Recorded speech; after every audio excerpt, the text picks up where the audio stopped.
திருச்சிற்றம்பலம். தென்னாடுடைய சிவனே போற்றி, எந்நாட்டவர்க்கும் இறைவா போற்றி, ஏகம்பத்துரை எந்தாய் போற்றி, பாகம் பெண்ணுரு ஆனாய் போற்றி, அண்ணாமலையம் அண்ணா போற்றி, கண்ணார் அமுதக் கடலே போற்றி, காவாய் கனகத்திரளே போற்றி, கைலை மலையானே போற்றி போற்றி. நமச்சிவாய வாழ்க, நாதன் தாள் வாழ்க. அன்பர்களுக்கு ஆன்ம வணக்கம். நீங்கள் கேட்டுக்கொண்டிருப்பதும் பார்த்து கொண்டிருப்பதும் சிகாரம் சைவநெறி பாடசாலை என்கிற டெலிகிராம் சேனல் மூலம் ஒவ்வொரு நாளும் அதிகாலை 5:20 மணிக்கு திருநெறிய தமிழோசை என்கிற தலைப்பின் கீழே 12 திருமுறை பாராயணம் செய்து வருகிறோம். அந்த வகையிலே சிவபெருமானுடைய பெரும் கருணையினாலே திருமூல நாயனார் இயற்றிய திருமந்திரம் என்கிற நூலினை ஒரு நாளைக்கு ஒரு பாடல் என்கிற வரிசையில சிந்தித்து வருகிறோம். நம்முடைய நிகழ்ச்சிக்கு வருகை தந்துள்ள அத்துணை அடியார் பெருமக்களையும் வருக வருக என்று வரவேற்று அவர்களுடைய பொற்பாதங்களை மனமொழி மெய்களாலே வணங்கி நிகழ்ச்சிக்குள் இணைந்து நுழைவோம். நுழைவதற்கு முன்பதாக 12 திருமுறை ஆசிரியர்கள் துதி, திருக்கதவம் அடைதல், திருக்கதவம் திறத்தல், திருப்பள்ளி எழுச்சி போன்ற பாடல்கள் எல்லாம் பாடி நிகழ்ச்சியை துவங்குவதை ஒரு வழமையாக வைத்திருக்கிறோம். அந்த வகையில இன்றைக்குண்டான 12 திருமுறை ஆசிரியர் துதியினை அடியேன் படிக்கின்றோம். திருச்சிற்றம்பலம். ஊழியர்கோன் வெப்பு ஒழித்த புகழியர்கோன் கடல் போற்றி, ஆழிமிசை கல்மிதப்பில் அணைந்த பிரான் அடி போற்றி, வாழி திரு நாவலோர் வன் தொண்டர் பதம் போற்றி, ஊழிமலி திருவாத ஊரர் திரு தாள் போற்றி.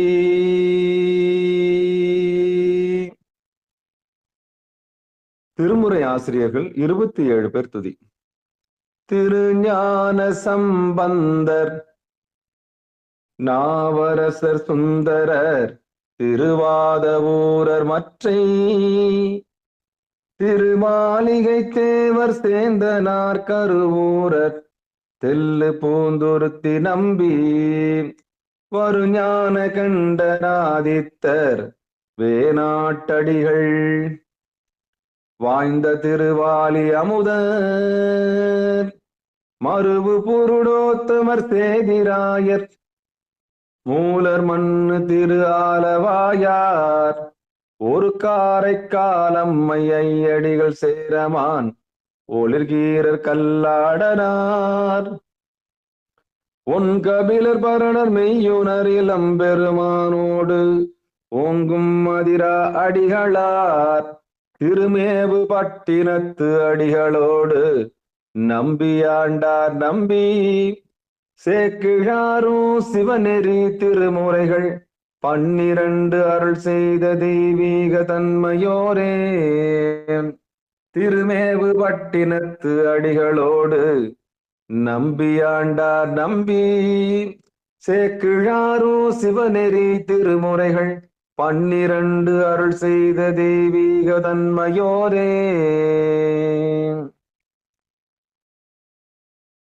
அடுத்து திருக்கதவும் அடைதல் பாடுவதற்காக அம்மா தேவி அம்மா பாட முடியுமா? வாய்ப்பு இருக்கா? பாடு.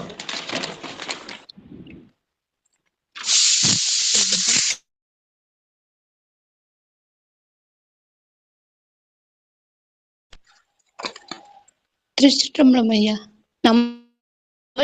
வாழ்க, நாதன் தாள் வாழ்க. அன்பர்களுக்கு ஆன்ம வணக்கம். இந்த நாள் மிகவும் சிறப்பான நாளாக அமைய வாழ்த்துக்கள். ஆயுத பூஜை நல்வாழ்த்துக்கள். திருக்கோவில் அடைதல். அருள் பெருகும் தனிக்கடலும் உலகுக்கெல்லாம் அன்பு செறி கடலுமாம் எனவும் ஓங்கும், பொருட்சவையை முதற் சவையை நெறிதான் பெற்ற புண்ணிய கண்ணிரண்டன புவனம் ஒய்ய, இரு கடவர் உண்டவர் அருளும் உலகம் எல்லாம் ஈன்றால்தான் திருவருளும் எனவும் கூடி, தெருக்களை நாண கன்றும் அரசும் சென்று செஞ்சடை வானவர் கோவில் சேர்ந்தார் அன்றே. நன்றிங்க ஐயா. நன்றிமா. திருச்சிற்றம்பலம். அடுத்து திருக்கதவம் திறத்தல். அடியேன். பெருமான் பேரானந்தத்து பிரியாதிருக்க பெற்றீர்கள் அருமாலொற்று பின்னை நீர் அம்மாழுங்கி அரற்றாதே திருமாமணி சேர் திருக்கதவம் திறந்த போதே சிவபுரத்து திருமாலரியா திருப்புயங்கன் திருத்தால் சென்று சேர்வோமே. திருமாலரியா திருப்புயங்கன் திருத்தால் சென்று சேர்வோமே. திருத்தால் சென்று சேர்வோமே. அடுத்து நம்முடைய நிகழ்ச்சியில் திருப்பள்ளி எழுச்சி. கணபதி ஐயா படிக்கிறீங்களா?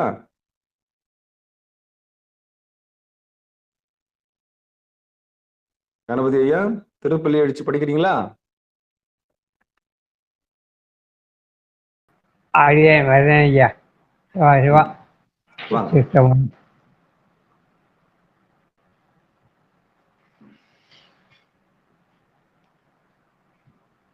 சிவா சித்தம்பலம். சிவாய வாழ்க நாராயணத்தால் வாழ்க. சிவா சித்தம்பலம். சிவா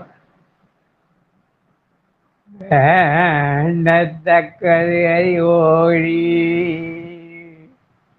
வேண்ட முழுதும் தருவோழி வேண்ட முழுதும் தருவோழி வேண்டி அயன்மார்க்கு அறியோழி வேண்டி என்னை கொண்ட வேண்டியாது நீ யானும் அறிவே வேண்டியல்ல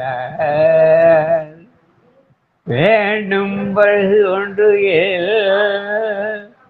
அது ஒன்றன் விருப்பமன்றோ அது ஒன்றன் விருப்பமன்றோ.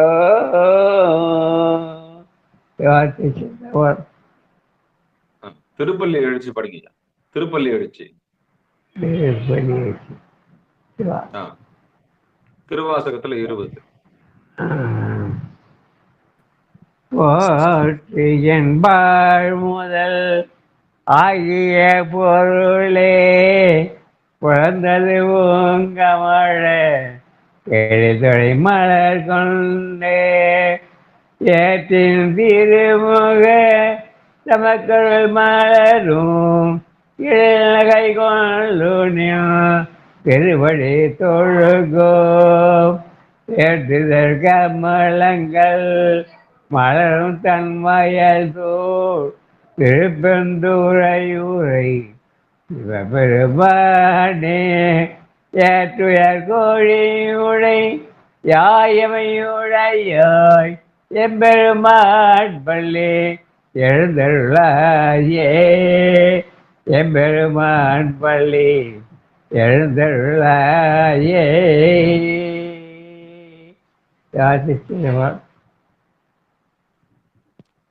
அருமை அருமை. நன்றி நன்றி. திருவடி நன்றி நன்றி. மொழி அடியன் பாடிடுறேங்க ஐயா. அடியன் பாடிடுறேன்.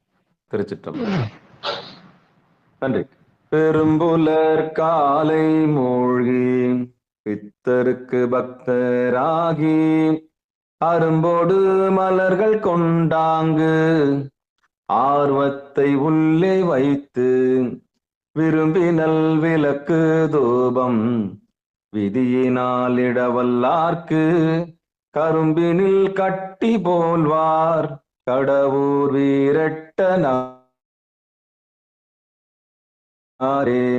பெரும்புலர் காலை மூழ்கி பித்தருக்கு பக்தராகி அரும்போடு மலர்கள் கொண்டாங்கு ஆர்வத்தை உள்ளே வைத்து விரும்பினல் விளக்கு தூபம் விதியினால் இடவல்லார்க்கு கரும்பினில் கட்டி போல்வார் கடவுர் வீரட்டனாரே. கரும்பினில் கட்டி போல்வார் கடவுர் வீரட்டனாரே.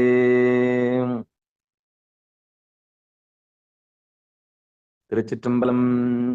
அன்பர்களுக்கு ஆன்ம வணக்கம். சிவபெருமானுடைய பெரும் கருணையினாலே திருமூல நாயனார் இயற்றிய திருமந்திரம் என்கிற நூலினை ஒரு நாளைக்கு ஒரு பாடல் என்கிற வரிசையிலே சிந்திப்பதற்கு நமக்கெல்லாம் களம் கொடுத்திருக்கின்ற சிகாரம் சைவநெறி பாடசாலைக்கும் நம்ம எல்லாம் ஒருங்கிணைத்து இங்கு அதிகாலையிலே அழகு பார்த்துக் கொண்டிருக்கின்ற சிவபெருமானுடைய திருவருளுக்கும் பிறந்து மொழி பயின்று இதுதான் உலகம் என்று அறிமுகப்படுத்தி இந்த உலகத்திற்கு ஒரு காரிய குருவாக வந்து, அதாவது வினைக்கு ஒரு குருவாக வந்து, காரியம்னா வினை, நீ இன்னது செய்வாயாக என்று பணித்து இதை செய் என்று அதற்கு ஒரு குருவாக வந்து, காரிய குருவாக வந்து, பிறகு அந்த காரியத்திற்கு பின்னால் இருக்கக்கூடிய மறைந்திருக்கக்கூடிய காரண குருவாகவும் வந்து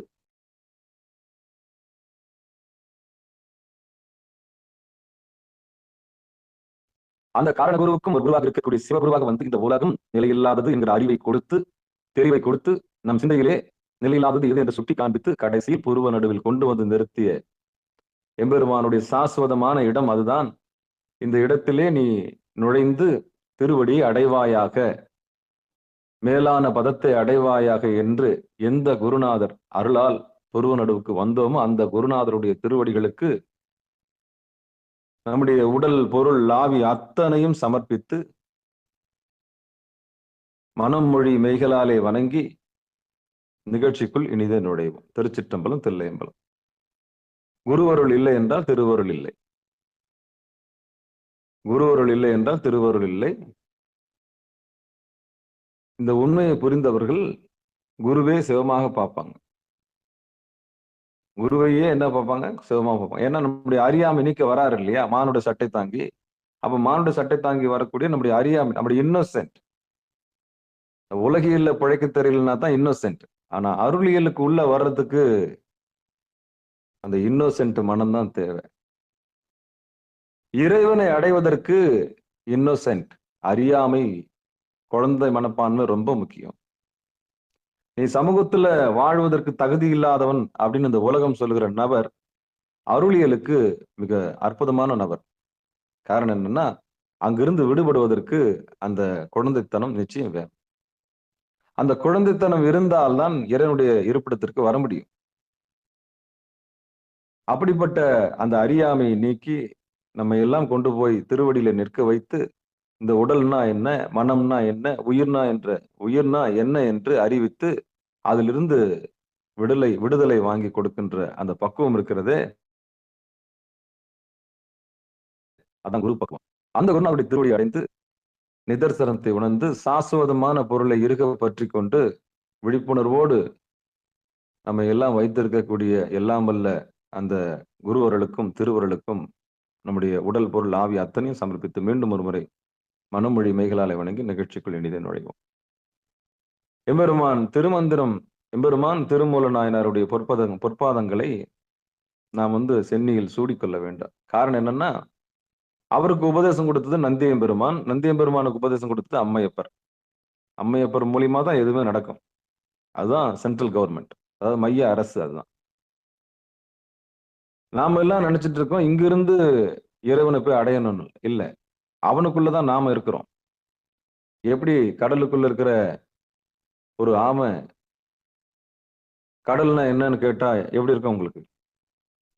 அது மாதிரிதான் இறைவனுக்குள்ள இருக்கிற நாம கடவுள் எங்க இருக்கிறாருன்னு கேட்டா எப்படி இருக்கும்?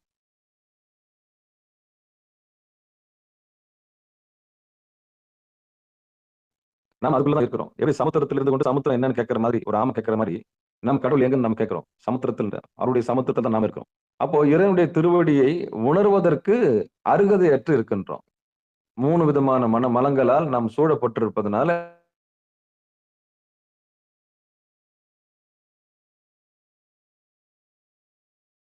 தகுதியற்றவர்களாக தெரிகிறோம். அந்த தகுதியற்ற நிலையை குருநாதருடைய பாடுபட்ட பிறகு நமக்கு மயக்கம் தீருது. அப்போ விடுதலை கிடைக்குது. உடம்பால விடுதலை, பிறகு மனத்தால் விடுதலை, பிறகு மயக்கத்தால் வரக்கூடிய மாயையால் விடுதலை. இந்த 3 விடுதலை சாத்தியமாகும் போது தான் யார் என்கிற அறிவு ஒருவனுக்கு வந்து விடுகிறது. தன்னை அறிந்த பிறகு தன் தலைவனை அறிந்து கொள்கின்றான். பணிவு வந்து விடுகிறது. பக்தி வந்து விடுகிறது. பணிவு வந்து விடுகிறது. இந்த பணிவு, பக்தி இது எல்லாம் எப்ப வரும்னா, இந்த 3ம் போன பிறகுதான் பணிவு வரும். எல்லோருக்கும் நன்றாம் பணிதல். எங்க பணியணும்? புருவ நடுவுல பணியணும். வேற எங்க பணியாது. 5 வரும், அடி பணி வரும், அவன் ஒருத்தருக்கு மட்டும்தான். அப்ப இருப்பிட தர்மம் எங்க பண்ணுவாங்க? அங்கதான் பண்ணுவாங்க. அப்படிப்பட்ட திருமந்திரத்தில் நம்ம எல்லாம் 3000 பாடல்கள் கொடுத்து நமக்கு குருவாக வந்து உபதேசம் செய்து கொண்டிருக்கின்ற அந்த திருமூல நாயனாருடைய பொற்பாதங்களை மீண்டும் ஒருமுறை மனமொழி மெய்களாலே வணங்கிக் கொள்வோம். திருமந்திரத்தில் 3ஆம் தந்திரத்தில் 15வது தலைப்பு ஆயுள் பரீட்சை. ரொம்ப சோதனையான தலைப்பு. இந்த தலைப்பு பார்த்து பயந்துடக்கூடாது. யாருக்கு இந்த தலைப்பு அப்படின்னா, இறைவனை இறுக பற்றி கொண்டவர்களுக்கு இந்த தலைப்பு ஒண்ணும் செய்யாது. ஆயுள் பரீட்சை எல்லாருக்குமே மரணம் உண்டு. பிறப்புன்னு ஒண்ணு உண்டா, இறப்புன்னு ஒண்ணு உண்டு. ஆயுள் பரீட்சையை அது எப்படி பரிசோதித்து பார்க்கலான்னு தெள்ள தெளிவா சொல்றார் திருமூல நாயனார். இடது நாசியிலேயே உன்னுடைய சுவாசத்தினுடைய அளவு 6 விரல் கடை அளவு ஓடுது அப்படின்னா உனக்கு 80 வயசு. அதே சுவாசம் 7 வரைக்கும் ஓடுதுன்னா உனக்கு 60 வயசு, 70 வயசுன்னு சொல்றாரு. அதே சுவாசம் 8 வரைக்கும் ஓடுச்சுன்னா 50 வயசு. அதே சுவாசம் விரல் இடை 9 வரைக்கும் ஓடுச்சுன்னா உனக்கு வந்து வயசு 33. அதே சுவாசம் உன் தொப்புள் கொடி வரலாம் அந்த விரல் எடையெல்லாம் தாண்டி 10 வந்துருச்சுன்னா 28 வருஷம், அப்புறம் 22 வருஷம், அதுக்கப்புறம் 12 வருஷம், அதுக்கப்புறம் 10 வருஷம். இப்படி ஒவ்வொரு சுவாசத்தினுடைய அளவை பார்த்து திருமந்திரத்துல இந்த இடது நாடி வழியா சுவாசிக்கிற அந்த ஒரு நிலைய வரையறுத்து சொல்றார். வலது நாசியில வலது மூக்கு இருக்கு இல்லையா, வலது மூக்குல சுவாசம் ஓடாம இடது நாசியிலேயே தொடர்ந்து இப்படி நடந்தா என்ன நடக்கும்? 3 நாள் ஒண்ணா என்ன நடக்கும்? 2 நாள் ஒண்ணா என்ன நடக்கும்? 1 நாள் ஒண்ணா என்ன நடக்கும்? ஒரு நாழிகை இன்னும் 24 நிமிஷம். ஒரு நாழிகைன்றது 24 நிமிஷம். அப்போ 30 நாழிகைன்றது 12 மணி நேரம். 30 நாழிகைன்றது 12 மணி நேரம். 60 நாழிகைன்றது ஒரு நாள். அப்போ இந்த நாழிகை எல்லாம் வரையறுத்து தெளிவா சொல்றாரு. எவ்வளவு நாள் நீ இருப்ப அப்படின்றத தெளிவா சொல்லிட்டார். இது யாருக்கு பொருந்தும்னா, உபதேசம் அந்த சுவாச கதி, அந்த நற்கதின்னு சொல்லுவாங்கல்ல, நற்கதி, சிவகதி, சத்தியத்தை தெரிந்து கொண்டு சுவாசத்தை மனசை ஒடுக்குனாங்க இல்லையா, அவங்களுக்கு கிடையாது. அப்ப யாருக்குன்னா, மனத்தை வெளியே விட்டவர்களுக்கு, இந்த மனம் புருவ நடுவிலே தங்காமல், அதாவது குரு உபதேசம் பெறாதவர்களுக்கு, சாதாரண மாணவர்களுக்கு, விதிவசத்தில் உள்ளவர்களுக்கு இது பொருந்தும். அந்த விதியே திருப்பக்கூடிய குரு உபதேசத்தை பெற்றுட்டவங்களுக்கு, எம்பெருமானுடைய திருவடியை அடைந்தவர்களுக்கு இது பொருந்தாது. அப்ப அந்த வகையில 3 நாள் ஒண்ணா என்ன நடக்கும்? இடது நாசிலே 2 நாள் ஒண்ணா என்ன நடக்கும்? இப்படி 4 நாள் ஒண்ணா என்ன நடக்கும்? அப்படின்னு இப்போ 4வது நாளுக்கு வந்திருக்கிறார். 3 நாள் ஒண்ணா என்ன நடக்கும்? 2 நாள் ஒண்ணா என்ன நடக்கும்? 3 நாள் ஒண்ணா என்ன நடக்கும்? இடது நாசி வழியே சுவாசம், வேற எதுவும் இல்ல. வலது நாசி ஓடாமலே தொடர்ந்து இப்படி ஓடினா என்ன நடக்கும் அப்படின்னு ரகசியத்தை புட்டு வச்சுன்னு வந்துட்டார். 80 வயசுல தொடங்கினார். இந்த பாடல்கள் எல்லாம் பாத்தீங்கன்னா 80 வயசுல தொடங்கினார். 6 விரல் இடையில தொடங்கினார்.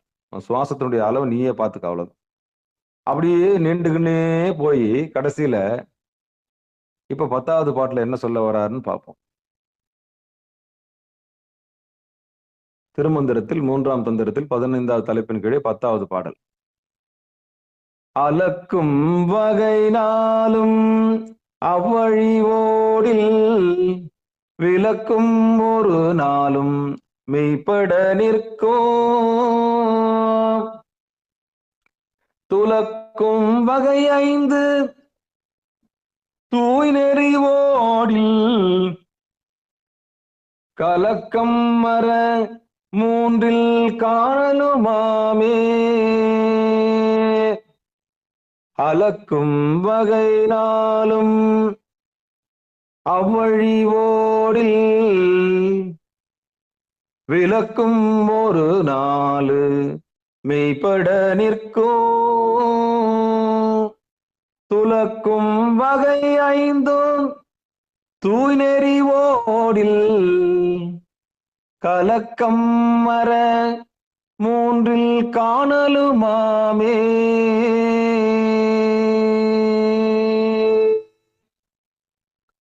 இனி பாடலை கொஞ்சம் பதமா பிரிச்சு பார்த்துருவோம். அலக்கும் வகை 4 அவ்வழி ஓடில் விளக்கும் ஒரு 4 மெய்ப்பட நிற்கும். ஒரு 4 மெய்ப்பட நிற்கும். துலக்கும் வகை 5 தூய்நெறி ஓடில் 5 தூய்நெறி ஓடில் கலக்கமர 3 காணலுமாமே. ஆமா, இப்போ தர்மயாதனம் கொடுத்த பொழிப்புரையை பார்த்துருவோம், விளக்கத்தை பார்த்துருவோம். இந்த பாடலை கண்டு எந்த வித அச்சமும் அடைய வேண்டாம். சரியா? சிவபெருமான். பாடலுக்கு உண்டான பொழிப்புரை. வாழ்நாளை அளந்தறிகின்ற வகையில், வாழ்நாளை அளந்து அறிகின்ற வகையில் 4 நாட்கள் பிராண வாயு இடைகளை வழியே இயங்கின் 4 ஆண்டுகள் உயிர் உடலில் பொருந்தி நிற்கும். 4 வருஷம் தான் இருக்கும். 5 நாள் அவ்வாறு இயங்கின் தெளிவாக 3 ஆண்டு அளவில் வாழ்நாள் எல்லையை காணலாம். அப்பாடி, ரொம்ப பட்டவர்த்தனமா உடைச்சிட்டாங்க. தர்மம் தான் பட்டு உடைச்சிருக்காங்க. மத்த பொழிப்பெயரெல்லாம் என்னடா இது இப்படி அப்படின்னு சொல்லிட்டு என்ன பண்ணல, மாற்று கருத்து சொல்ல வந்திருக்காங்க. ஆனா மீண்டும் ஒரு முறை இந்த பொழிப்புரையை படிச்சிடுறேன். வாழ்நாளை அளந்து அறிகின்ற வகையில் 4 நாட்கள் பிராணவாயு இடைகளை வழியே இயங்கின் 4 ஆண்டுகள் உயிர் உடலில் பொருந்தி நிற்கும். 5 நாள் அவ்வாறு இயங்கின் தெளிவாக 3 ஆண்டு அளவில் வாழ்நாள் எல்லையை காணலாம். ஆமா, இப்ப அப்படியே படிப்படியா வாழ்நாள அளந்து சொல்லின்னு வர ஆயுள் பரீட்சை. இது எல்லாருக்கும் வாய்க்காது. இது எல்லாருக்குமே வாய்க்காது. ஆனா திருமூலருக்கு அந்த அதிகாரம் கொடுத்திருக்கிறாங்க. எல்லாரும் பிறந்த நாளை சொல்ல முடியும், ஆனா இறந்த நாளை சொல்ல முடியுமா? சொல்ல முடியாது. இறக்கப்படுற நாளை சொல்ல முடியும்? சொல்ல முடியாது. ஆனா தன்னை அறிந்தவர்கள், தன் சுவாசத்தை அறிந்தவர்கள், தன் சமாதியை அறிந்தவர்கள், தன்னுடைய நிலையை அறிந்தவர்கள், தன்னுடைய உடல், மனம், உயிர், வந்த காரியம் எல்லாத்தையும் தெரிஞ்சவங்க இருக்காங்க இல்லையா, அவங்க சொல்லிடுவாங்க.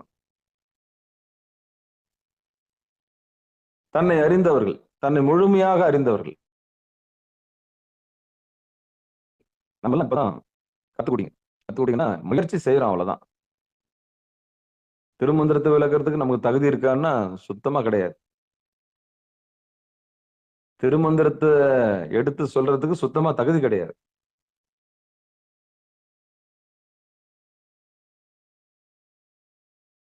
ஒன்றும் போதா நாயேனை உயிர் ஆட்கொண்டரலி அப்படின்றாங்க இல்லையா, நாயேனை நாய் சிவிகை ஏற்று வைத்து அப்படின்னு. நமக்கு தகுதி இல்லை. நமக்கு தகுதி இல்லை. ஆனா எடுத்து சொல்றதுக்கு யார் வருவாங்கன்னா, அந்த பக்குவப்பட்டவங்கள சாமி கொடுப்பார். பக்குவப்பட்டவங்கள அது சமயம் பேசுறதுக்கு ஆள் அனுப்புவார். ஆட்டு வைத்தால் யார் ஒருவர் ஆடாதாரே, பேசுன்னா பேச போறோம், நிறுத்துன்னா நிறுத்த போறோம், ஓடுன்னா ஓட போறோம், பாடுன்னா பாட போறோம், இல்ல அடங்குன்னா அடங்க போறோம். அப்ப அடுத்து 10-10க்கு நீ உள்ள ஒடுங்க போற அப்படின்னா உடனே ஒடுங்கத்தான் ஆகணும். அதிகாரம் அங்கதான் இருக்குதா கண்டி மைய அரசு கிட்ட தான் இருக்குது. சரியா 10:10க்கு நீ சமாதி ஆக போறப்பான்னு இப்ப இன்ஸ்ட்ரக்ஷன் எனக்கு வந்துருச்சுன்னா 10:10க்கு சமாதி ஆக போறேன் அப்படின்னு தெரிஞ்சிருச்சுன்னா இப்ப மணி என்ன 5:46 விறுவிறுன்னு சமாதிக்கு உண்டான எல்லா ஏற்பாடும் பண்ணிட்டு எந்த இடத்துல வைக்கணும், எப்படி பண்ணணும், ஏது பண்ணணும், எல்லா இன்ஸ்ட்ரக்ஷனும் எந்த சமாதி வைக்கிற இன்ஸ்ட்ரக்ஷன் யார் கொடுத்தாங்களோ அவங்க கிட்ட இருந்து கேட்டு வாங்கிக்கணும். இப்ப தகவல் எனக்கு வருது 10:10க்கு நீங்க உள்ள ஒடுங்க போறீங்க அப்படின்னு. அப்போ அதுக்கு உண்டான ஏற்பாடு செஞ்சிருங்க, நான் தயாராகிறேன். நீங்க ஒண்ணும் பண்ண வேண்டாம். யார் யார் அனுப்பணும், என்னென்ன பண்ணணும், எப்படி வச்சு பண்ணணும் எல்லாத்தையும் நாங்க பாத்துக்கிறோம் அப்படின்னு மேல இருந்து ஒரு தகவல் வருது. அவ்வளவுதான், அந்த பூமியில் நீங்க ஆற்றிய காரியம் போதும், நீங்க வாயானதெல்லாம் போதும் அப்படின்னு ஒரு தகவல் வருதுன்னா உடனே நான் என்ன பண்ணணும், பதட்டப்படக்கூடாது. சாதாரண மானுடமா தான் என்ன பண்ணும், வயிற்றுல வாயில அடிச்சுக்கும். ஐயோ 10:10க்கு ஊரை விட்டு போறோமா, உலகத்தை விட்டு போறோமா அப்படின்னு. அப்படி இல்ல. ஒரு செய்தி வந்தவுடனே நான் தயாராயினேன், அவ்வளவுதான். இப்போ உள்ள மேல அரசாங்கம், மத்திய அரசு, அதான் எம்பெருமானுடைய திருவருள் கருணையினாலே பூதகணங்கள்லாம் சொல்லிடுச்சு வந்து 10:10க்கு இதுதான் நடக்க போகுது, உங்களை சரியா 12 மணிக்கு நாங்க என்ன பண்ணிடுவோம், உள்ள வச்சிருக்கோம் அப்படின்னா அதுக்குள்ள தகவல் வந்துருச்சு. அப்போ உள்ள இன்ஸ்ட்ரக்ஷன் வந்த உடனே நாங்க தயாராயினோம், அவ்வளவுதான். ஆடக்கூடாது, சிரிக்கக்கூடாது, அழக்கூடாது, எதுவும் பண்ணக்கூடாது. தெரியும் இந்த உடம்புக்கு உண்டான வேலையை செய்யும், மனம் தன் வேலையை செய்யும், இந்த உயிர் தனக்குள்ள வேலை செய்யும். இந்த உண்மையை தெரிஞ்சவங்க, இந்த 3 உண்மையை தெரிஞ்சவங்க என்ன பண்ணுவோம், அடங்கி இருப்பாங்க, எதுவுமே வெளியே சொல்ல மாட்டாங்க. ஆனா அந்த 10:10க்குள்ள யார் யாருக்கெல்லாம் இன்ஸ்ட்ரக்ஷன் கொடுக்கணுமோ, யார் யாருக்கெல்லாம் என்னென்ன பண்ணணுமோ அதெல்லாம் சாமி டக்குன்னு உள்ள இருந்து என்ன பண்ணுவாங்க, டக்குன்னு பண்ணிட்டு முடிஞ்சது, ரைட்டு. ஏன்னா இதான் நிலையில் ஆகுது, நல்லா தெரியும், பக்குவப்பட்டவங்க நல்லா தெரியும். அப்ப எந்த நேரத்துல கூப்பிட்டாலும் போறதுக்கு தயாரா இருப்பாங்க. ஏன்னா இது வளையாது, இந்த உலகத்தை ஒருபோதும் திருத்த முடியாது, ஆனா நாம திருந்தலாம். இதுதான் குருநாதர் சொன்னது, இந்த உலகத்தை ஒருபோதும் உம்மால் திருத்த முடியாது, நம்மால் திருத்த முடியாது, ஆனா நாம திருந்திக்கலாம். அது அந்த இது மட்டும் சத்தியம். யாரையும் போய் நம்மளால திருத்த முடியாது. இப்படி இருங்கன்னு நம்மள சொல்றதுக்கு அதிகாரம் கிடையாது. அந்த மாதிரி ஒரு இன்ஸ்ட்ரக்ஷன் வந்துருச்சுன்னா உடனே அப்ப யாருக்கு இந்த அந்த இறப்புன்றது, மரணத்தினுடைய இது அடுத்த நிலைக்கு போறக்கூடிய விஷயம் கிடைச்சிச்சா அவங்க சொல்லுவாங்க, 10:10க்கு நாங்க ஆஜராகிறோம், நீங்க அதுக்குள்ள எல்லாத்தையும் ரெடி பண்ணிடுங்க அப்படின்னு சொல்லிடலாம். தகவல் வந்துருச்சுன்னா, உண்மையிலே தகவல் வந்துருச்சுன்னா சொல்லுவாங்க. அப்பதான் தீர்க்கதரிசிகள், நல்ல தோட்டம், வீட்டுக்கு பின்னாடி மலை அடிவாரம், இங்கெல்லாம் சமாதி வைக்கலாம்.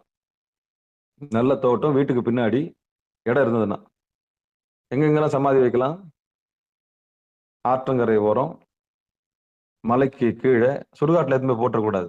ஒரு தவம் பண்ண ஒரு எடுத்துன்னு போய் என்ன பண்ணக்கூடாது, சுடுகாட்டுல போட்டு எரிச்சிடக்கூடாது. தவசீலர்கள்ல தவம் பண்ணவங்கள ஒருபோதும் எரிக்கக்கூடாது.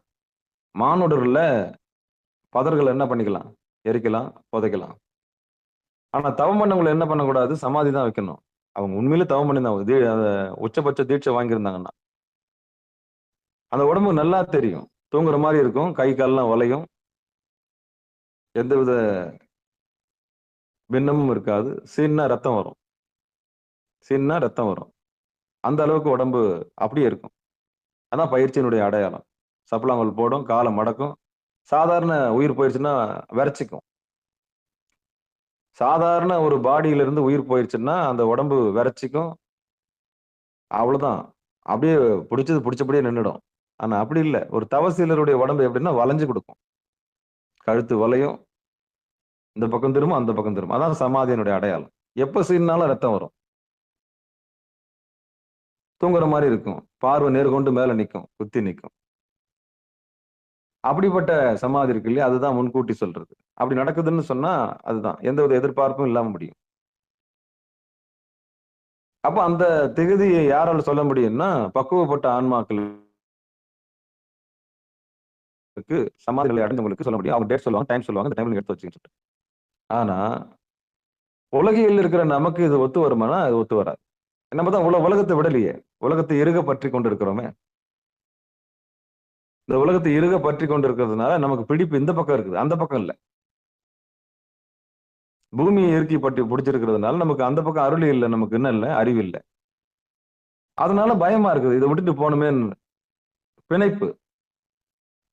வீட்டை விட்டுட்டு போகணும், சொந்தங்களை விட்டுட்டு போகணும். திடீர்னு கிளம்புனா எப்படி கிளம்புவேன்? திடீர்னு கதையை முடினா எப்படி முடிப்பேன்? இந்த எண்டு கொடுக்கணும், END. எப்படி கொடுப்பீங்க? நல்லா தெரிஞ்சவங்க இதை பத்தி பயப்பட மாட்டாங்க. அதனாலதான் சொன்ன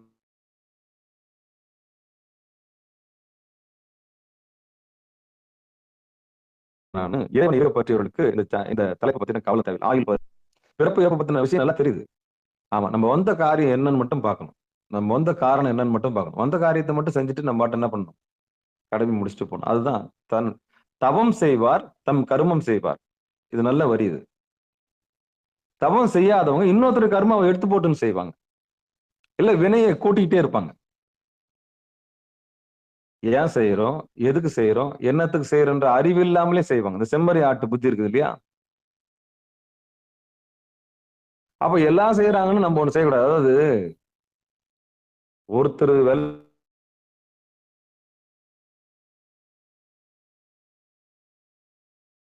விளக்கேத்தி கோலம் போட்டு காலை சாயந்தரானா ஒரு எழுத்து மரத்தை வச்சுட்டாங்கன்னா, அதே மாதிரி எல்லாரும் விளக்கேத்தி விடுவாங்க. திருவிழா பாத்தீங்கன்னா ஊர்ல தெரியலாம்.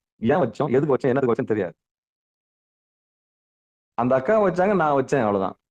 நான் 6 மணிக்கு வச்சது நல்லதா அப்படின்னாங்க. அப்போ இது ஒரு கேள்வியே கிடையாது. அவங்க வீட்டுல கோலம் போட்டாங்க, அப்புறம் வந்து ஈவினிங் மாலையில என்ன பண்ணாங்க, ஒரு விளக்கு ஒண்ணு வச்சாங்க, பக்கத்துல ஒரு எலுமிச்சம்பழத்தை அரிஞ்சு வச்சுட்டாங்கன்னு வச்சுங்களேன். அது குங்குமம் தடவை வச்சுட்டாங்க. இது வச்சா நல்லதான் அப்படின்னு ஒரே ஒரு வார்த்தை தான் சொன்னிச்சான், முடிஞ்சு போச்சு. அப்படியே அது பரவி என்ன பண்ணி தெருப்புள்ள அதை பண்ணிட்டாங்கன்னு வச்சுங்களேன். அவங்க செஞ்சாங்க, இருக்கிறவங்க செஞ்சாங்க, இல்லாதவங்க நீங்க என்ன பண்ணுவீங்க? அதே மாதிரிதான் எல்லா பழக்கமும், எல்லா வழக்கமும் இப்படிதான். பழக்கம் வழக்கம் எல்லாமே இப்படிதான். ஏன் செய்யறோம், எதுக்கு செய்யறோம், நம்முடைய குடும்பத்தினுடைய கெப்பாசிட்டி என்ன, நம்முடைய அளவு என்ன, நம்ம இதை விரும்பலாமா விரும்பக்கூடாதா, இதை செய்யலாமா செய்யக்கூடாதா, எது முடியும், எது எது முடியாது, எது தேவை, எது தேவையில்லாதது, எது அவசியம், எது அவசியமற்றது, இந்த அறிவில்லாமல் தான் நாம இன்னொருத்தருடைய வினையை நம்ம பார்த்து செய்யறோம். அப்போ கர்மா, தவம் செய்வார் தன் கர்மம் செய்வார் அப்படின்னா, தவம் செய்யறவங்களுக்கு தன்னுடைய கர்மா என்னன்னு தெரியும். நாம எதுக்கு வந்தோன்ற ரகசியம் அவங்களுக்கு தெரியும். மத்தவங்களுக்கு அந்த கர்மா பத்தின விவரம் தெரியாது. செய்வது ஒன்றும் அறியேனே அப்படின்னு மாணிக்க வாசகரே சொல்றார். நான் என்ன செய்யறேன், என்ன பண்றேன்னே தெரியலையே சாமி. நன்றே செய்வாய் பிழை செய்வாய், அன்றே எந்தன் உயிரும் ஆவியும் உடலும் என்னை ஆட்கொண்ட போதே கொண்டிலையோ ஒன்றே அணையாய் அப்படின்றதுல, நன்றே செய்வாய் பிழை செய்வாய், நானோ இதற்கு நாயகமே, நானோ இதற்கு நாயகமே. அந்த மாதிரி தன்னறிவு இல்லாதவர்கள், தன்னுடைய கர்மாவை பற்றி தெரிந்து கொள்ளாதவர்கள், அவங்க என்ன பண்ணாங்க, வினையை பெருக்கிறாங்க. வினையை கூட்டுறதான் வராங்க. வினையை கழிக்கத்தானே வந்தோம், நம்ம கூட்டிக்கிட்டே போறாங்க. அப்படி கூட்டிக்கிட்டே போனா என்ன நடக்கும்? ஏற்கனவே வினையினுடைய தொகுதியினால தான் நம்ம வந்திருக்கிறோம். கருப்பாவும் சிகப்பாவும், இவ்வளவு ஹைட்டாவும் வெயிட்டாவும், எவ்வளவு எடை எவ்வளவு என்ன எல்லாமே தீர்மானிக்கப்பட்டது, அனுப்பப்பட்டது. இவ்வளவு நாள் தான் இருக்க போற, இவ்வளவு தூரம் கெப்பாசிட்டி.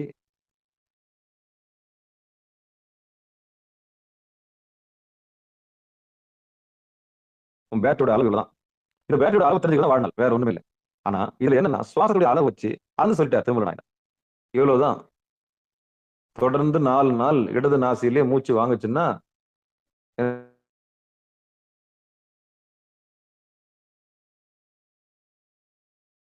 என்ன நடக்கும்ன்றது சொல்லிட்டாரு. இப்ப யதார்த்தமா நம்ம சைவநெறி பாடசாலையில இந்த பாடலுக்கு நான் பொருளை நம்ம விவாதிப்போம்.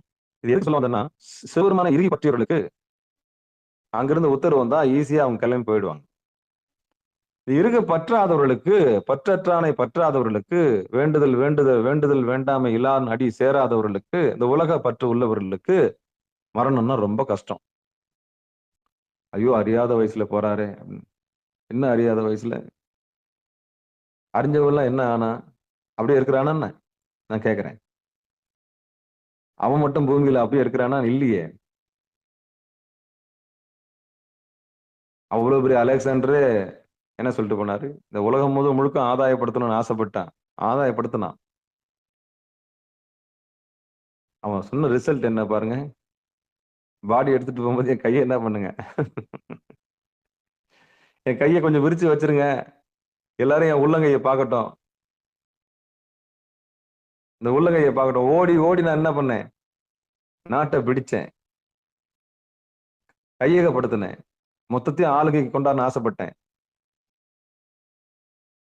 அப்படிப்பட்ட அலெக்சாண்டர் எப்படி போறான்னு இந்த உலகம் தெரிந்து கொள்ள வேண்டும் அப்படின்னு என்ன பண்ணான், இந்த உள்ளங்கையை திறந்து வைங்க, எல்லாரும் பார்க்கட்டும். சோ வேக்கம் ஒண்ணுமே இல்லை. அப்ப அவனே ஒரு பாடம் நமக்கு.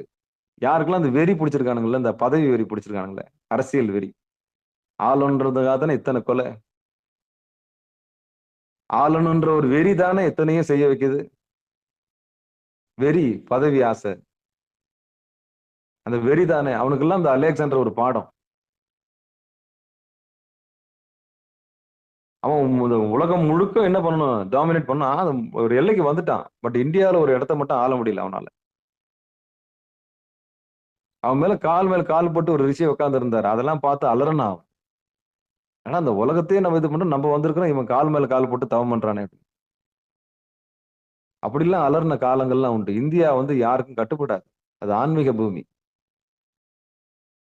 ஆன்மீக பூமி. இதுக்கு பூமியே சேக்தரம் இது. அதனாலதான் எல்லா உயிரும் இங்க பிறக்கிறதுக்கு துடிக்குது. ஏன் இங்க மக்கள் தொகை அதிகமா இருக்கு? பிறவி கடனை முடிச்சுட்டு போயிடலாம். வானவர்கள், தேவர்கள், ரிஷிமார்கள் எல்லாமே கடமை முடிக்கணும்னு இங்கதான் வந்தாகணும். அதுலயும் குறிப்பா தமிழ்நாடு. மொத்த சேக்தரமும் எங்க இருக்குது நல்லா யோசிச்சு பாருங்க. தென்னாடுடைய சிவனை போற்றி, எந்நாட்டவர்க்கும் இறைவா போற்றி. அந்த சீதோஷ் நிலை என்று சொல்லக்கூடிய இந்த உயிர்கள் பிறந்து தன்னுடைய கடமை முடிக்கிறதுக்கு நல்ல தகவமைப்பு உள்ளது இந்தியா தான். மற்ற தேசங்கள்லாம் அது வினை கழிக்க போன தேசம், அவ்வளவுதான், முடிஞ்சு போச்சு. இது வினை அறுக்க வந்த தேசம். இந்தியாவில பிறக்கிறாங்கனால இது வினை அறுக்க வந்த தேசம்.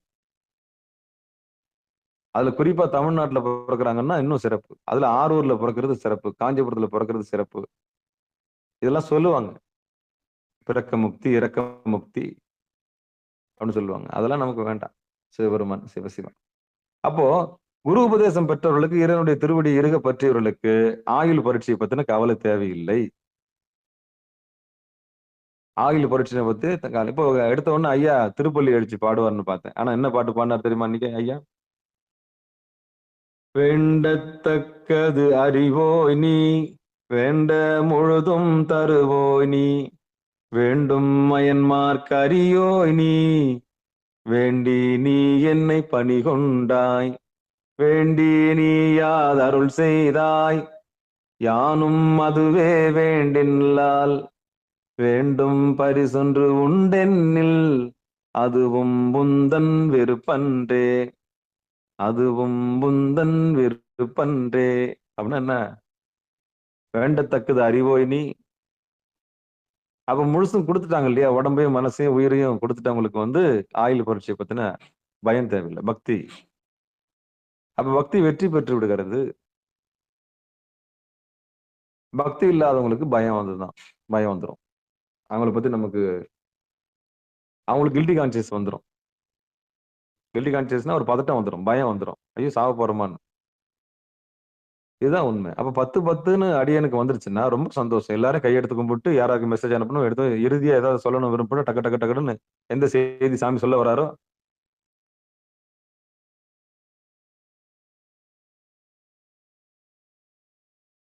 புதுசாலாம் ஒன்றும் ப்ரிப்பேர் பண்ண முடியாது. ஏன்னா எல்லா தாத்தாவும் சொல்லிட்டான், பூமிக்கு எல்லா சித்தன் மட்டும் சொல்லிட்டான்.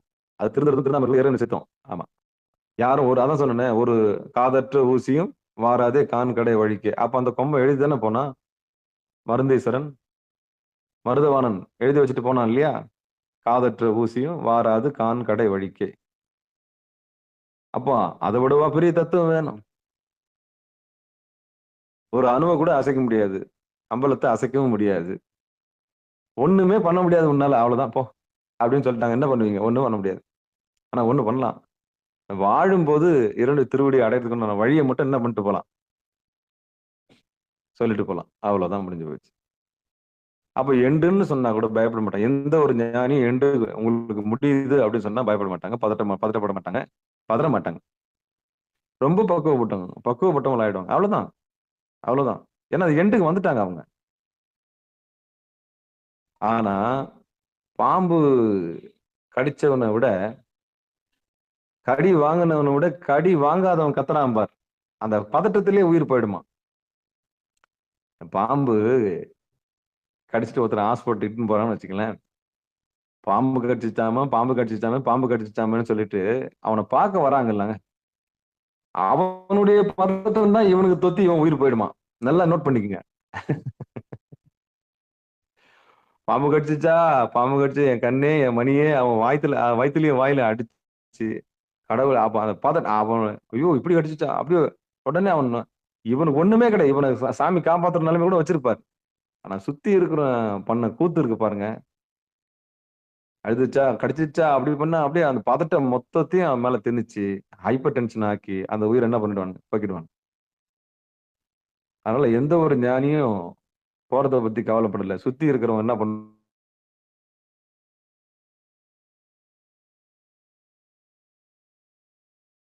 தெரியுமா, ஐயோ போறியா அப்படின்னு. அதனால தான் வெளியே சொல்ல மாட்டாங்க. சொல்ல கமுக்கமா ரசிகர்லாம் எப்படி போய் முடிப்பாங்க தன்னுடைய கதையை, எப்படி ஆற்றங்கரை ஓரமா பட்டினத்தார் முடிச்சார்ல, அது மாதிரி அப்படியே அந்த கடைசி காலத்தை தெரிஞ்சுக்கிட்டு மெதுவா ஒதுங்கிடுவாங்க. பறவைகள்லாம் பார்க்கவே முடியாது உங்களா. இந்த பறவைகள்லாம் அந்த பாத்தீங்கன்னா என்ன பண்ண, அந்த கதை முடியிற நேரம் அது எங்கேயாவது ஓடிங்க. மயில் எங்கேயாவது போய் மலையில ஓடிங்கிடும். குயில், பெரும்பாலும் பறவைகளுடைய மரணத்தை உங்களால என்ன பண்ண முடியாது, எங்கேயாவது கரண்ட் ஷாக் அடிச்சு காக்கா விழுந்தா தான் உண்டு.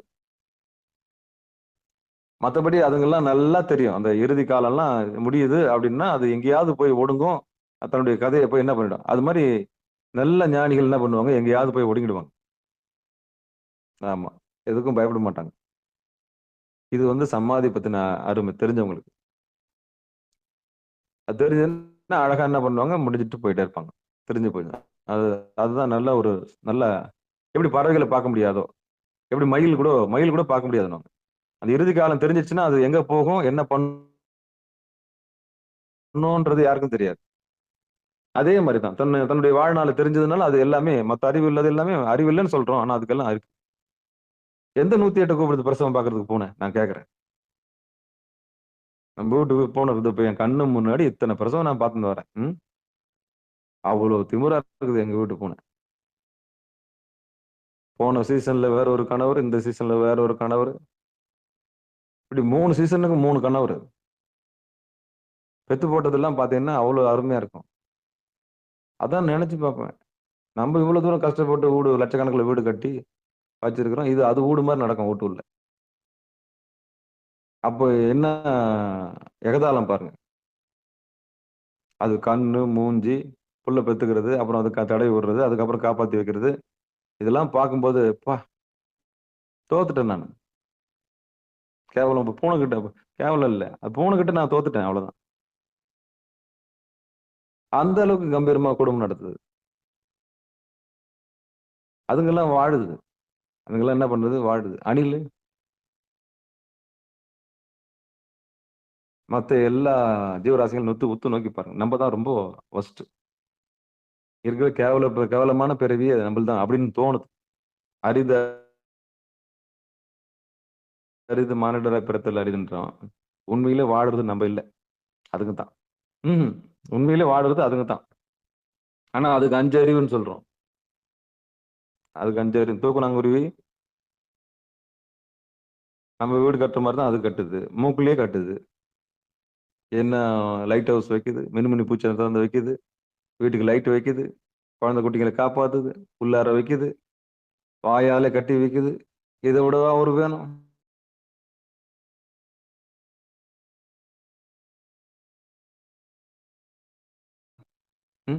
ஒரு தூக்கணாங்குருவி கட்டுற வீடு கூட நம்மளால என்ன பண்ண முடியல. இதான் உண்மை. அப்போ நம்மளை விட எல்லாமே, மற்ற உயிர்கள் எல்லாமே தெளிவா தான் இருக்குது. நம்மளை விட மற்ற உயிர்கள் எல்லாமே தெளிவா தான் இருக்குது. நம்ம தான் ரொம்ப நொந்து போயிருக்கோம். அறியாமல் இருக்குது நம்ம மட்டும்தான். ஆனா 6 அறிவு நமக்கு சொல்லிக்கிறோம். வாய்ப்பே இல்லை, வாய்ப்பே இல்லை.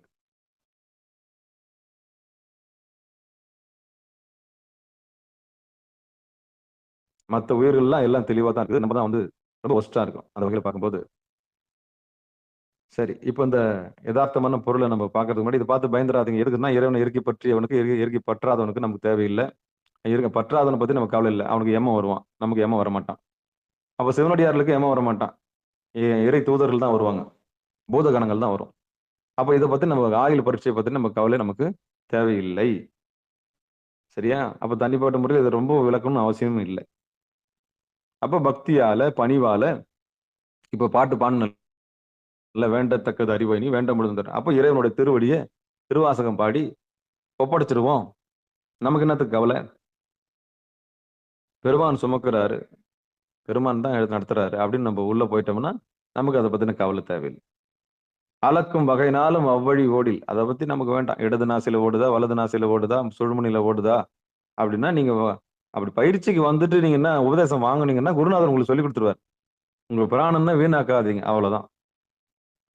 வாய் வழியா போச்சுன்னா உயிர் வந்து கொஞ்சம் கம்மி, அதாவது பிராணன் உள்ள போய் சேராது. சுவாசம் உள்ள கபாலத்துக்கு போய் சேரணும், கபாலத்துக்கு போய் சேரணும். அது வழி கபாலத்துக்கு போக வேண்டிய மூச்சு என்ன ஆயிடுது? தூங்கும்போது என்ன ஆயிடுது? வாய் வழியா போச்சுன்னா என்ன ஆகும்? உள்ள சேர வேண்டிய பிராணன் வெளியே போயிடுச்சுன்னா என்ன ஆகும்? நல்ல ஜொல்லு ஓரமா ஊத்தும். நல்லா பாருங்க, ஏடா கூடமா படுத்துட்டீங்கன்னா தெரியும், வாயில இருந்து அந்த ஜொல்லு ஊத்தும் நைட்ல. அப்ப உள்ள போக வேண்டிய அந்த எசன்ஸ், அந்த ரத்தம், அதான் உமிழ்நீர் தான் உயிர் நீர். அந்த உயிர் நீர் உள்ள போலன்னா என்ன நடக்கும்? ரத்த விருத்தி நின்று போயிடும். ரத்த விருத்தி ஆகுறது நின்று போயிடும். ஏன்னா உயிர் நீர் உமிழ்நீர் தானே, அதான் அமுதம். அமுதம்ன்றது எதுன்னா உமிழ்நீர் தான் அமுதம். திருச்சிற்றம்பலம், தில்லையம்பலம். அப்போ அமுதம்னா தனியா போய் எங்கேயும் தேட வேண்டாம், உமிழ்நீர் தான் அமுதம். இதுக்கு இன்சுலின் சொல்றான். அதை காசு கொடுத்து வாங்கின இன்சுலின் போட்டீங்களா, எனக்கு 100 இருக்குதுங்க, 300 இருக்குதுங்க, 400 இருக்குதுன்றான் சுகர். அடப்பா,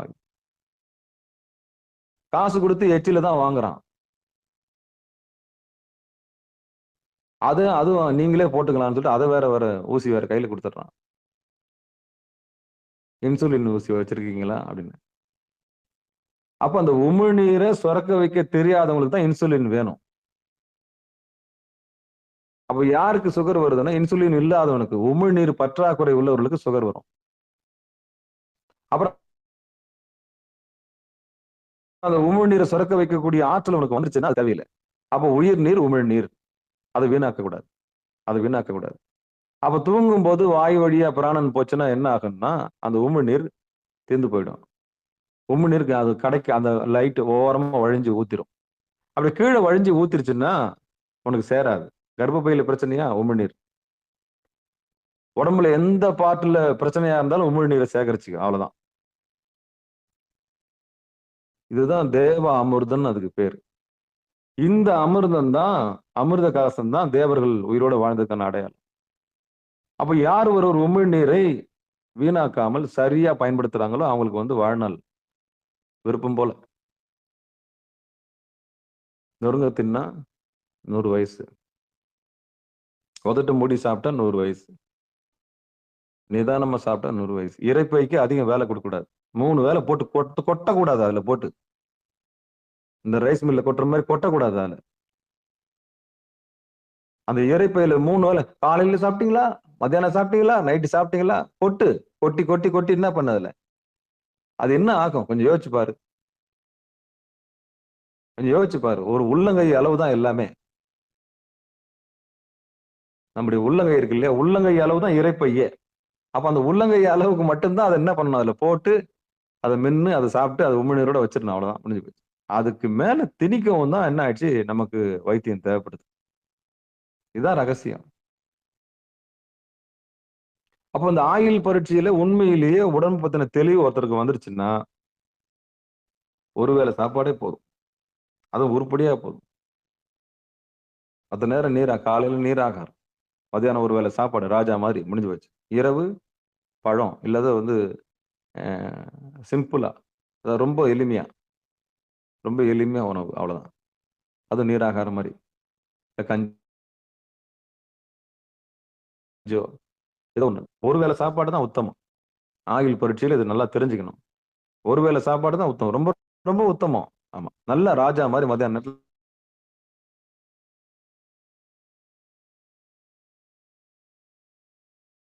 சாப்பிட்டா மட்டும் போதும். காலையில நீர் கஞ்சோ கூட ஏதோ ஒண்ணு கரைச்சு என்ன பண்ணிடணும். இப்ப இருக்கிற இந்த சிஸ்டம் ரொம்ப ஆபத்தானது. திணிக்கிற சிஸ்டம். அதான் நம்ம மேல திணிச்சுட்டாங்க. காலையில இத தின்னுன்னு நம்மள திணிச்சுட்டாங்க. மதியானம் இத சாப்பிடுன்னு நம்மள திணிச்சுட்டாங்க. சாயந்தரம் இத சாப்பிடுன்னு நம்ம மேல திணிச்சாங்க. அப்ப திணிக்கிறாங்க நம்ம மேல. திணிக்க திணிக்க என்ன ஆயிடுச்சு? நோய் ஆயி போச்சு. பசிச்சா தான் சாப்பிடணும். ஆமா. பசிச்சா தான் சாப்பிடணும். இந்த ஒரு நல்ல ஒரு கொள்கைய நம்ம வச்சுக்கணும். பசிச்சா தான் சாப்பிடணும். பழக்கத்த வழக்கமாக்கிட்டானுங்க. வழக்கமா மாத்தி கொண்டு போய் நம்மள சுடுகாட்டுல வைக்கிறதுக்கான எல்லா ஏற்பாடும் அதான் நீ வாழவும் கூடாது, சாவும் கூடாது. நீ வந்து வாழவும் கூடாது, சாவும் கூடாது. அப்படின்னு முடிவு பண்ணிட்டான். அதனால இந்த சிஸ்டத்த மட்டும் நல்லா யோசிச்சு பாருங்க. நமக்கு என்ன வேணும்? என்ன வேணாம்? அப்ப இந்த உயிர் நீர தக்க வைக்கிறது எப்படி? உடம்புல இந்த உயிர தக்க வைக்கிறது எப்படி?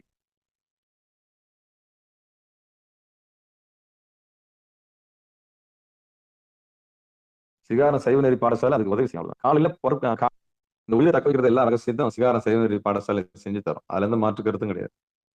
காலையில எழுந்ததுல இருந்து நீங்க பல்லு விளக்குறதுல இருந்து நைட்டு படுக்கிறதுக்கு முன்னாடி வரைக்கும் உங்க உயிரை காப்பாத்துற எல்லா வேலையும் சிகாரம் சைவ நெறி பாடசாலை செய்யும். ஆனா கேட்டு கத்துக்கணும். சாமி அதுக்கு வழி விடணும் இல்லையா? அப்போ ஆயுள்ன்றது சாமியோட சிஸ்டம். ஆனா அந்த உயிரை தக்க வைக்கிற அந்த உடம்புன்ற கோயில்ல உயிர்னு ஒண்ணு இருக்குது இல்லையா? அது எப்படி நம்ம தக்க வைக்கணும் அப்படின்றத இன்னும் நிறைய பாடல்கள்ல நம்ம சொல்ல வராரு திருமூலர். இது வந்து ஆயுள் பரீட்சைன்றதுனால இப்படி சுவாசம் இடது நாசியிலேயே 4 நாள் ஓடுச்சுன்னா அந்த உயிர் 4 வருஷம் தான் இருக்கும்.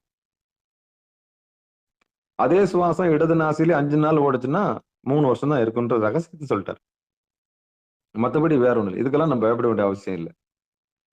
அப்ப நட உட பாவனை நம்முடைய வாழ்வியல் முறையை நம்ம மாத்திக்கணும். குரு உபதேசம் பற்றி சுவாசத்தை சரி செய்யணும். பிராணாயாமம் செய்ய தெரியணும். மூச்சு பயிற்சி செய்ய தெரியணும். ஒழுக்கத்துக்குள்ள வரணும். பக்திக்குள்ள வரணும். பணிவுக்குள்ள வரணும். ஒரு பண்பை கடைபிடிக்கணும். ஒரு நெறிக்குள்ள வரணும். சைவ நெறிக்குள்ள வரணும். அப்படி வந்தா மட்டும்தான் இது எல்லாம் சாத்தியம். ஆமா. போ. இன்னும் 2 வருஷம் தான் உன் கல்லீரல் தாங்கும். யாருன்னா செய்ய வேண்டிய சொத்து கத்து இருந்தா எழுதி வச்சிருப்பா அப்படின்னு டாக்டர் சொல்லிட்டுருவார். ஏன்னா அவர் பார்த்துருவாரு. 2 வருஷம் தான் உன் கல்லீரல் கேரண்டி. அவ்வளவுதான். பசங்களுக்கு எல்லாம் செய்ய வேண்டியதெல்லாம் செஞ்சிருப்பான்ருவாரு. ஆனா அந்த 2 வருஷம் கேரண்டின்னு உயிர் போயிடும்னு சொல்லிட்டு ஒரு 4 வருஷம் கழிச்சு அவனை டாக்டர் பார்க்க வரான்னு வச்சுக்கலேன். டேய் எப்படிடா நீ உயிரோட இருக்கிற? நீ 2 வருஷம் ஆகும்னு சொல்லிட்ட. ஐயா நான் எங்க குருநாதர் ஒருத்தர் கிடைச்சாருங்க ஐயா. எப்படி சாப்பிடணும்னு சொல்லி கொடுத்தாரு. எப்படி உமிழ்நீரை தக்க வைக்கணும்னு சொல்லி கொடுத்தாரு. நீங்க செத்து போயிடுன்னு நீங்க கணக்கு பண்ணீங்க 2 வருஷத்துல. தாங்காது. ஆனா அந்த கல்லீரல் அங்க காப்பாத்திட்டுங்க ஐயா. எப்படி? உமிழ்நீர். அதான் உயிர் நீர். ரொம்ப இது ரொம்ப யாருமே கவனமே எடுக்க மாட்டேன்றாங்க. சாப்பிடும்போது உமிழ்நீர்னு சொல்றேன். அது யாருமே கவனம் எடுக்க மாட்டேன்றாங்க. அதுதான் சத்து. அதான் சித்து. அதான் குடிநீர். தாகத்தை தீக்கிற நீர் அதுதான். அதுக்குதான் உதட்ட மூடுங்கன்னு சொல்றது. உதட்ட மூடுனா தான் அது சுரங்கும். அது சுரக்கும். சுரந்தா தான் அது நல்லா காப்பாத்தும். இது வந்து எப்படி நான் புரிய வைக்கிறது? சொல்லுங்க பார்க்கலாம். இந்த உமிழ்நீரை மட்டும் காப்பாத்திட்டீங்கன்னா உங்களுக்கு எந்த வித ஆயுள் பிரச்சனையும் வராது. வேற எதுவும் வராது. இதான் வந்து தேவர்கள் பருகிய அமுதம். தேவர்கள் பருகிய அமுதம் எதுன்னு கேட்டீங்கன்னா இந்த உமிழ்நீர் தான். புதுசாலாம் ஒண்ணும் சுரக்காது. புதுசாலாம் ஒண்ணும் சுரக்காது. அப்ப இதை காப்பாத்தணும். உமிழ்நீரை காப்பாத்தணும். நெடுநாள் வாழ்வான். இதை விட்டுட்டவங்க கம்மி தான். வேற ஒண்ணும் இல்லை. இதுதான் பலகீனமும் பலமும். நம்முடைய பலமும் பலகீனமும் இதுதான். அறியாமையினால நம்ம என்ன சாப்பிடுறோம், என்ன சாப்பிட்டுட்டு இருக்கிறோம் அப்படின்னு தெரியாம விட்டுட்டோம். அதுக்கப்புறம் தெரிஞ்ச பிறகு எப்படி சாப்பிடணும், ஒரு நாளைக்கு எத்தனை வேளை சாப்பிடணும், எப்படி சாப்பிடணும் அப்படின்றது நம்ம புரிஞ்சுக்கிட்டோம்னா நம்ம தக்க வச்சுக்கலாம். அப்ப 3 வேளை சாப்பிடுறவன் நோயாளி, ரோகி. 2 வேளை சாப்பிடுறவன் போகி. 1 வேளை சாப்பிடுறவன் யோகி. ஆமா. தூங்கி எழுந்த உடனே காலையில என்ன செய்யறதுன்னு யோசிச்சீங்கன்னா முடிஞ்சு போச்சு. இதே தான் டெய்லி வேலை. காலையில என்ன சாப்பாடு செய்யறது, மதியானம் என்ன பண்றதுன்னு தெரியலையே, என்ன ஊற வைக்கிறதுன்னு தெரியல, என்ன வைக்கலாம்னு தெரியல. இது ஒரு பெரிய தலை சுத்தல் ஆயிடும். அப்புறம் நைட்டுக்கு என்ன பண்ண போறேன்னு தெரியலையே. இப்படியே யோசிச்சு யோசிச்சு மண்டை என்ன ஆகுறது? நான் கேட்கறேன். சாப்பாட்டுக்கே யோசிச்சு யோசிச்சு இப்படி போயிடுச்சுன்னா அப்புறம் என்ன ஆகுறது? மத்த காரியத்தை நீங்க எப்படி பண்ணுவீங்க சொல்லுங்க பார்க்கலாம். நாளைக்கு ஊற வைக்கணுமே, இன்னைக்கு பண்ணணுமே. தீனி மேலேயே போயிடுச்சுன்னா அப்புறம் என்ன ஆகும் சொல்லு பார்க்கலாம். அப்போ அதுவே ஒரு பதட்டம் ஆயிடுச்சு. எதுவே? இன்னைக்கு காலையில என்ன பண்ண போறேன்னு தெரியலையே. இன்னைக்கு மதியானம் என்ன பண்ண போறேன்னு தெரியலையே. இன்னைக்கு நைட்டுக்கு என்ன பண்ண போறேன்னு தெரியலையே. இதுவே கில்டி கான்சியஸ் ஆகி போச்சு. நாலு ஒரு மேனியும் பொழுது ஒரு வண்ணமும் இப்படிதான் போகுது பொழப்பு. அதை பத்தின பயம் இருக்கக்கூடாது. சிவபெருமானே சிவசிவா திருச்சிற்றம்பலம். அதை பத்தின பயம் இருக்கக்கூடாது. நமக்கு என்னன்னா அந்த ஒரு வேளை உணவு உருப்படியா இருக்கணும். மதியானம் ஒரு வேளை சாப்பாடு நல்லா இருக்கணும். அவ்வளவுதான். ராஜா மாதிரி இருக்கணும்.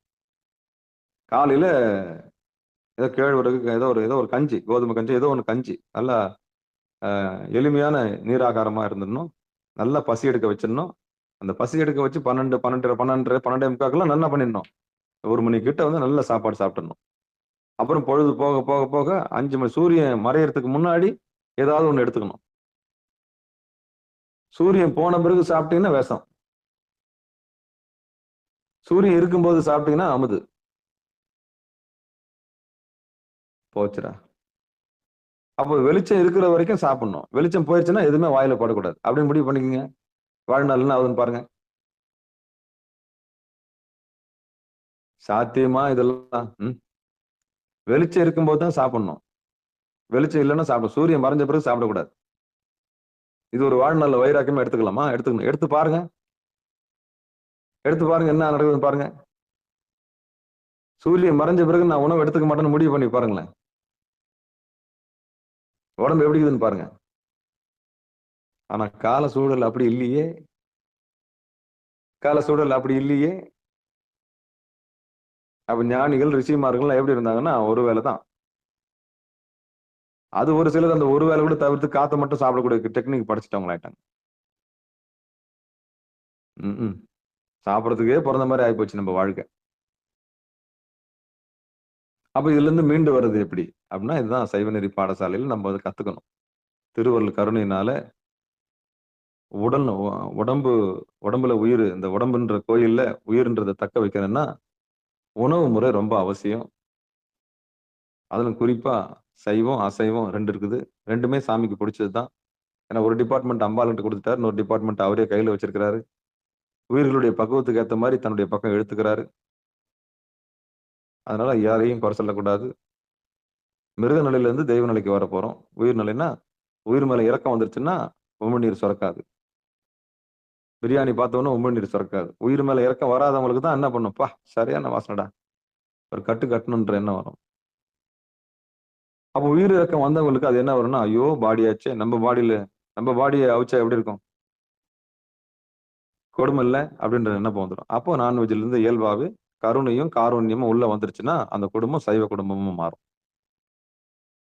இல்லைன்னா அம்பாள் பக்கம் தான் நிற்கும். பக்குவப்படல்னு அர்த்தம். இன்னும் கொஞ்சம் 4-5 நல்லா பிரியாணி கட்டிட்டு இன்னும் இந்த பிறவிலாம் ஃபுல்லா சாப்பிட்டுட்டு ஆமா வாங்கன்னு கூட சாமி முடிவு பண்ணலாம். அதனால அதை தீர்மானிக்கிறது இறைவன் தான். அவன் அருளாலே அவன் தாள் வணங்கி. அப்போ உணவு முறை ரொம்ப அவசியம். ஆயுள் பரீட்சை படிக்கிறது பெருசு கிடையாது. பணிவு, பக்தி, உணவு உண்கிற முறை இதையெல்லாம் நம்ம கத்துக்கணும்னா மிக தெளிவா 100 வருஷம் இல்லை, அதுக்கு மேல கூட வாழலாம். அப்ப குருநாதர் உபதேசம் வாங்கி சுவாசத்தை உள்ள ஒடுக்கி நாசி வழியா சுவாசிக்காம உள்நாக்கு வழியா சுவாசிக்கிற வித்தையை கற்றுக்கும் போது உமிழ்நீர் நல்லா சுரக்கும். அங்க அமுது, உண்மையிலே ஒரு அமுது இருக்குது. உமிழ்நீரை போல ஒரு அமுது மேல இருந்து சுரக்கும்னு சொல்லுவாங்க. அது சாமி நம்மளுக்கு கொடுக்கும்போது நான் சொல்றேன். ஏன்னா அனுபவம் இல்லாம பேசக்கூடாது. தேனை நக்கி பார்த்தோம்னா தேன் என்ன பண்ணணும், தேன் இப்படி இருக்குன்னு சொல்லணும். தேனையே நக்காதவன் வந்து ஊர் ஃபுல்லா பேசின்னு வரக்கூடாது சொற்பொழிவு மாதிரி. இப்படி இருக்கும் தேனு, அப்படி இருக்கும் தேனு, அதுக்கு நான் அர்த்தமே இல்லாத போய் சாமி எனக்கு கொடுக்கும்போது நான் உங்களுக்கு விளக்குறேன். ஆமா இப்போதைக்கு உமிழ்நீர் தான் கடவுள் கொடுத்த தெய்வீக நீர். அதை சரியா பயன்படுத்துங்க. அதை சரியா பயன்படுத்திங்கன்னா நிச்சயம் ஆயுள் நிறைய கூடும். ஆமா திருவள்ளுவர் கருணையினால உங்க ஆயுளை நீங்க தக்க வைக்கலாம். யார் உமிழ்நீரை வீணாக்குறீங்களோ அவங்களால ஆயுளை தக்க வைக்க முடியாது. இதை விட நான் சிகப்பு எச்சரிக்கை கொடுத்துட்டேன். அப்போ நீங்க எல்லாம் நோய் நாடி முதல் நாடி வாழணும் ஆசைப்பட்டீங்கன்னா, அதனுடைய மூலத்தை கண்டுபிடிக்கணும்னு ஆசைப்பட்டீங்கன்னா, நீங்க எல்லாமே மருத்துவரா மாறணும். எப்படி மருத்துவரா மாறுறது? தன்னை அறியறது தான் மருத்துவத்துக்கு அடையாளம். வாதம், பித்தம், சிலேத்துமம். வாதம், பித்தம், சிலேத்துமம். இது 3ம் தெரிஞ்சு வச்சிருக்கணும். நாடினா இதான் நாடி. வாதத்துல ஓடுதா, பித்தத்துல ஓடுதா, கண்மத்துல கபத்துல ஓடுதான்ற அறிவு நமக்கு வரணும். இது 3 தெளிவு வந்துருச்சுன்னா, உங்க உடம்புக்கு தேவையானதை நீங்க என்ன பண்ணிக்கலாம்? இது பண்ணிக்கலாம். அப்படின்னு சொல்லி, இதுக்காக பொறுமையா கேட்ட அத்தனை உள்ளங்களுக்கு மனமார்ந்த நன்றி சொல்லி, இந்த பாடல் இன்னொரு முறை பாடிட்டு நிகழ்ச்சியை நிறைவு செய்யலாம். அலக்கும் வகை நாளும் அவ்வழி ஓடில் விளக்கும் ஒரு நாலு மெய்ப்பட நிற்கும் துலக்கும் வகை ஐந்தும் தூய்நெறி ஓடில் கலக்கம் மற மூன்றில் காணலுமாமே. அப்போ ஆயுள் 4 வருஷம், அப்புறம் 3 வருஷம்னு சொல்லிட்டு சுருக்கிறாரு. யாருக்குன்னா 4 நாள் இடது பக்கமே ஓடுனா, அப்புறம் 5 நாள் இடது பக்கமே ஒருத்தனுக்கு நாசி வழியா ஓடுச்சுன்னா, இப்படின்னு ஆயுள்னு சொல்லிட்டு தருமபுரம் ஆதீனம் உங்க பழிப்புரை சொல்றாங்க. மற்ற பழிப்புரையாளர்கள்லாம் உண்மையை சொல்லல, பகிரங்கமா சொல்லல.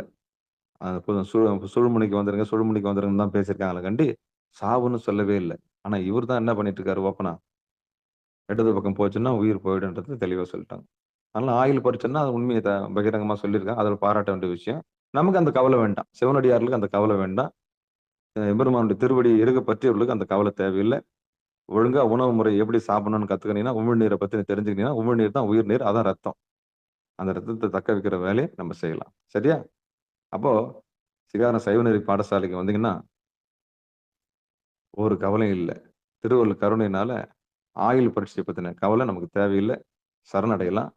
எங்க சரணடையணுமோ அங்க சரணடையணும். தேவையில்லாத இடத்துல போய் சரணடையக்கூடாது. சரியா? சிவபெருமானுடைய பெரும் கருணையினால பங்கெடுத்த அத்தனை உள்ளங்களுக்கு மனமார்ந்த நன்றி சொல்லி வாழ்த்து சொல்லி முடிப்போம். மண்ணில் நல்ல வண்ணம் வாழலாம் வைகளும் எண்ணின் நல்ல கதிக்கு யாதுமோர் குறைவிலே கண்ணின் நல்ல தரும் கழுமல வளநகர் பெண்ணின் நல்லாளோடும் பெருந்தகை இருந்தது. தனம் தரும் கல்வி தரும் ஒரு நாளும் தளவரியா மனம் தரும் தெய்வ வடிவம் தரும் நெஞ்சில் வஞ்சமில்லா இனம் தரும் நல்லனை எல்லாம் தரும் அன்பர் என்பவருக்கே கனம் தரும் பூங்குழலால் அபிராமி கடைக்கண்களே ஆறிரு தடந்தோல் வாழ்க அறுமுகம் வாழ்க வெற்பை கூறுசை தனிவேல் வாழ்க குக்குடம் வாழ்க செவ்வேலேறிய மஞ்சை வாழ்க ஆனைதன் அணங்கு வாழ்க மாறிலா வள்ளி வாழ்க வாழ்க சீர் அடியார் எல்லாம் வான்மிகில் வழாது பெய்க மலிவலம் சுரக்க மன்னன் கோன்முறை அரசு செய்க குறைவிலாது உயிர்கள் வாழ்க நான்மறை அறங்கள் ஓங்க நற்றவம் வேள்வி மல்க மேன்மைகள் சைவ நீதி விளங்குக உலகம் எல்லாம் மேன்மைகள் சைவ நீதி விளங்குக உலகம் எல்லாம் மேன்மைகள் சைவ நீதி விளங்குக உலகம் எல்லாம் என்று சொல்லி நிகழ்ச்சியை நிறைவு செய்வோம். திருச்சிற்றம்பலம், தில்லையம்பலம். அன்பர்களுக்கு ஆன்ம வணக்கம். நீங்கள் கேட்டுக்கொண்டிருந்ததும் பார்த்து கொண்டிருந்ததும் சிகாரம் சைவநெறி பாடசாலை என்கிற டெலிகிராம் சேனல் மூலம் ஒவ்வொரு நாளும் அதிகாலை 5:20 மணிக்கு திருநெறிய தமிழோசை என்கிற தலைப்பின் கீழே 12 திருமுறை பாராயணம் செய்து வருகிறோம். அந்த வகையில் சிவபெருமானுடைய பெரும் கருணையினாலே திருமூல நாயனார் இயற்றிய திருமந்திரம் என்கிற நூலினை ஒரு நாளைக்கு ஒரு பாடல் என்கிற வரிசையிலே சிந்தித்து வருகிறோம். அந்த வகையில் நம்முடைய நிகழ்ச்சிக்கு வருகிற அத்தனை அடியார் பெருமக்களுடைய பொன்னார் திருவடிகளுக்கும் மனமார்ந்த நன்றிகளை சொல்லி நிகழ்ச்சியை இனிதே நிறைவு செய்வோம். நன்றி, வணக்கம். திருச்சிற்றம்பலம், தில்லையம்பலம். மற்றொன்று யாவது நமச்சிவாயவே. நன்றிங்க. திருச்சிற்றம்பலம்.